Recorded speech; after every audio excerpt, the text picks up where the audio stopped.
Untuk kementerian saya kira cukup jelas ya kita lihat karena apa yang disampaikan Pak Presiden tidak hanya satu momen ya pada kemarin kita bisa lihat bagaimana Pak Presiden menyampaikan eh, harapannya terhadap Kementerian Kesehatan, Kementerian Sosial agar supaya bergerak lebih cepat ya.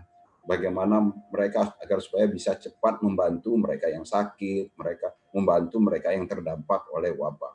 Jadi ini yang saya kira yang lebih dituju. Tetapi secara keseluruhan kalau menurut saya di sisi kementerian untuk bidang ekonomi itu yang menurut saya yang kiprahnya terlihat itu hanya Kementerian Keuangan. Di luar Kementerian Keuangan, hampir semuanya itu tidak menunjukkan upaya keras ya, di dalam di masa-masa wabah COVID ini. Tapi Pak Peter, kalau menurut salah satu anggota DPR nih, faktor yang menyebabkan lemahnya penyerapan di Kementerian Kesehatan karena birokrasi begitu. Menurut Anda ini tepat? Ya memang kita bisa memaklumi bahwasanya ada masalah di dalam realisasi anggaran. Pertama yang menyebabkan lambatnya realisasi anggaran itu pertama masalah data. Ini masalah klasik ya. Yang kedua masalah klasik juga adalah birokrasi, persoalan-persoalan birokrasi. Ya, tetapi kalau menurut saya yang lebih di atas segalanya itu yang menyebabkan realisasi itu menjadi lambat adalah tidak adanya sense of crisis itu sendiri yang disampaikan seperti yang disampaikan oleh Pak Jokowi.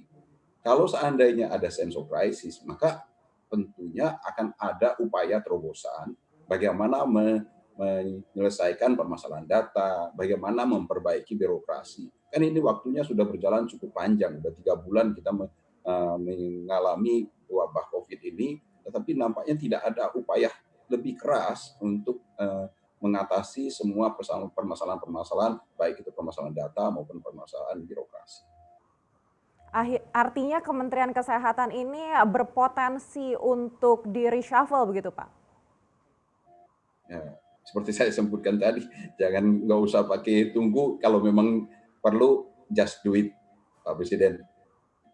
Baik, selain Menteri Kesehatan RI, kira-kira menteri mana lagi yang juga memiliki potensi tinggi untuk di reshuffle?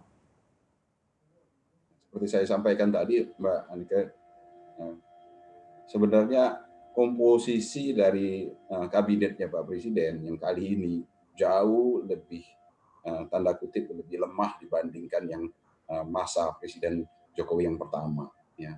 Dan oleh karena itu, dan itu sudah terbukti baik sebelum wabah ditambah lagi dengan setelah wabah ini.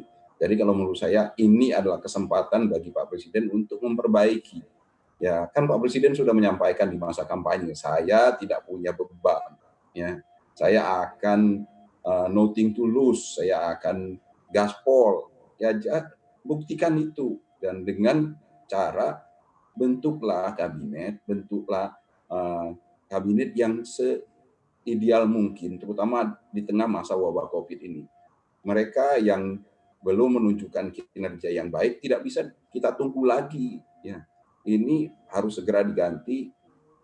Pilihlah yang terbaik agar supaya kita bisa segera lepas dari persoalan wabah COVID ini. Pak Peter, tadi sempat Anda katakan sedikit terkait dengan proses reshuffle yang dilakukan di tengah pandemi ini. Menurut Anda ini tidak tepat begitu. Sebenarnya efeknya untuk pemerintahan akan seperti apa sih Pak? Dan juga untuk realisasi anggaran ini akan seperti apa efeknya? Ya memang ada pro cons ya, mengganti komposisi kabinet atau reshuffle kabinet di tengah wabah COVID ini memang akan ada shock ya. Tetapi itu kalau menurut saya jauh lebih baik ketimbang kita menunggu ya. Karena kalau kita menunggu dan kemudian tidak ada perubahan, yang akan menanggung ya, akibatnya itu kita semua